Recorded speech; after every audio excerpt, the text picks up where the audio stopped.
we've partnered to deliver a program which is to help gamers make the most of the in-game talent out of game. Who in the audience plays games?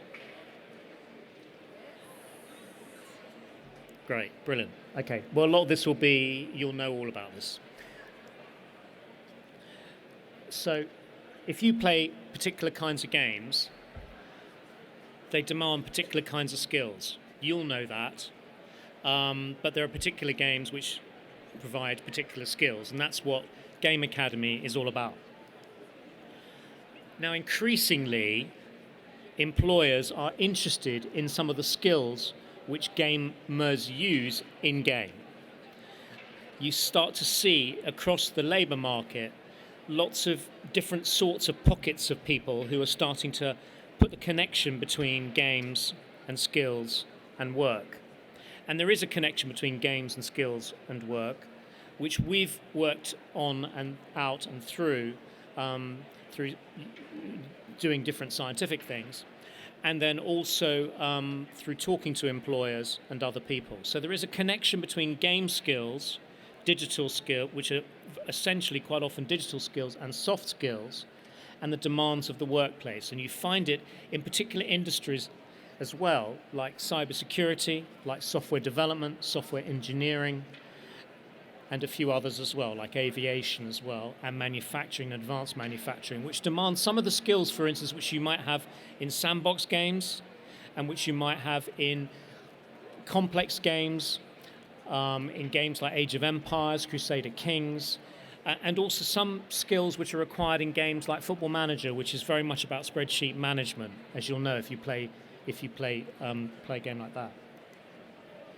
And these are the trends in the workplace and in the labour market which pull upon some of those talents and skills. The rise of e-commerce, the increasing remote work. A lot of gaming is about working remotely and working remotely with teams.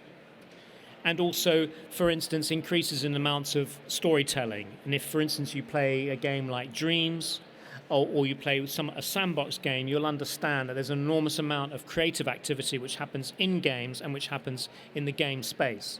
And then what you'll also know, because it was the game industry which has pioneered it, is that the metaverse is coming with huge amounts of investment from very large digital companies, which is native to the game space and which very often sits on game technology, and you'll see that increasingly so.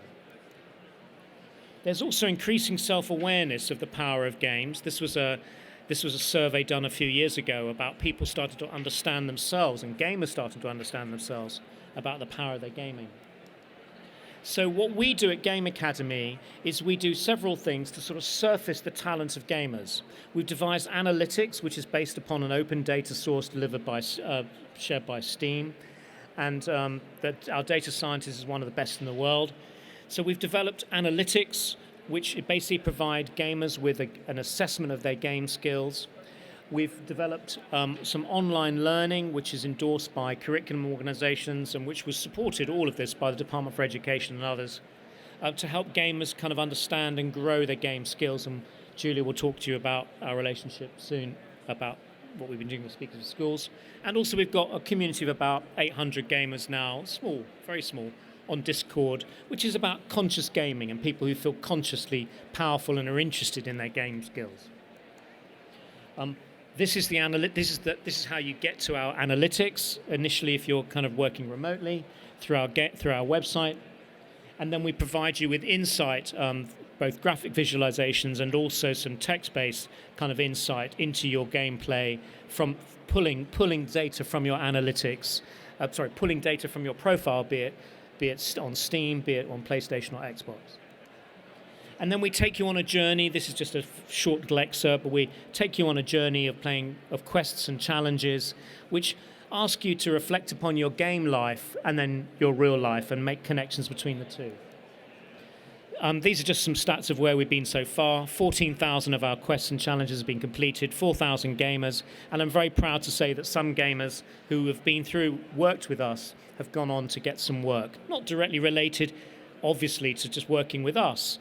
But certainly the feedback is immense about people feeling much stronger about themselves and more confident and outgoing and more self-knowing as a result of thinking about their game skills with us.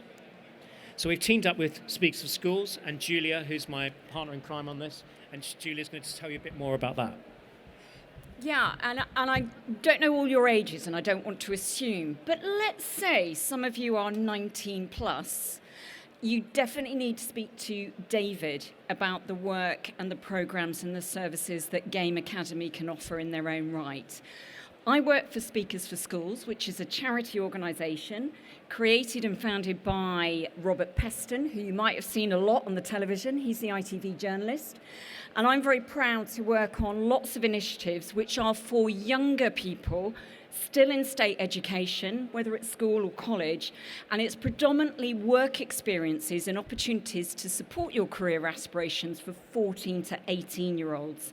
So don't want to assume ages, but if you're 19 plus, talk to David.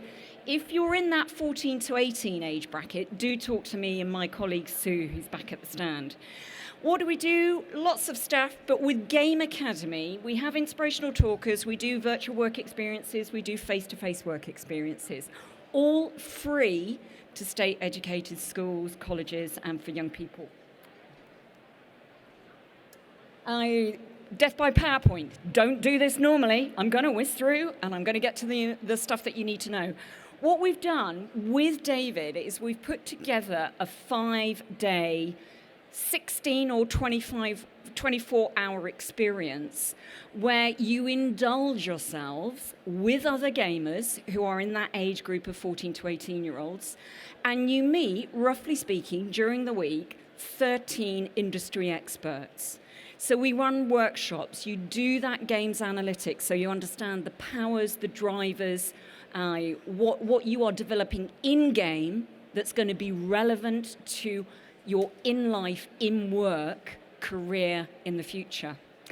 And we set you individual quests on a daily basis. You have inspirational talks, you have workshops, and you work on a team challenge where you are critiquing a game.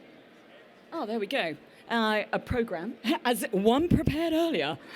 This is a 16-hour program as opposed to a 24-hour program during the week.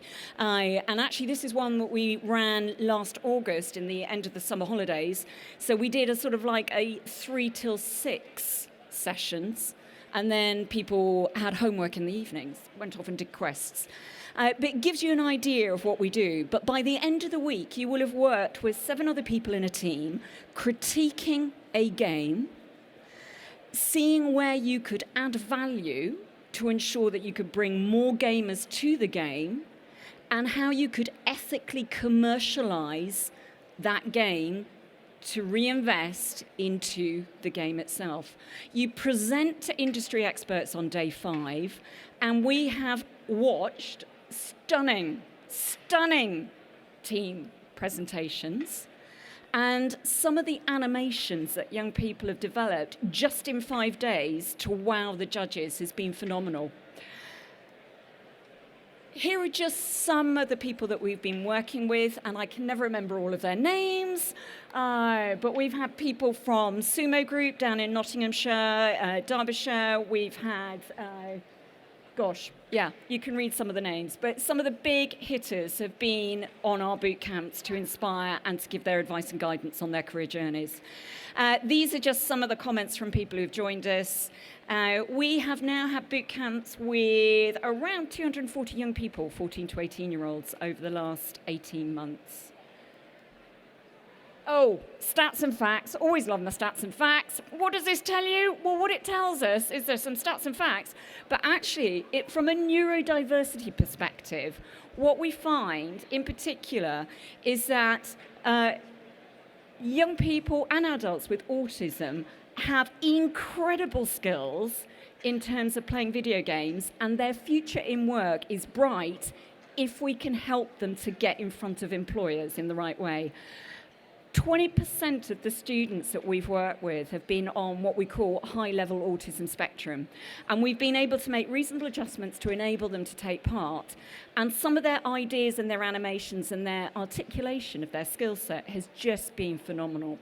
Mostly males, but I'm glad to say we've had girls on our courses as well, and they've been phenomenal.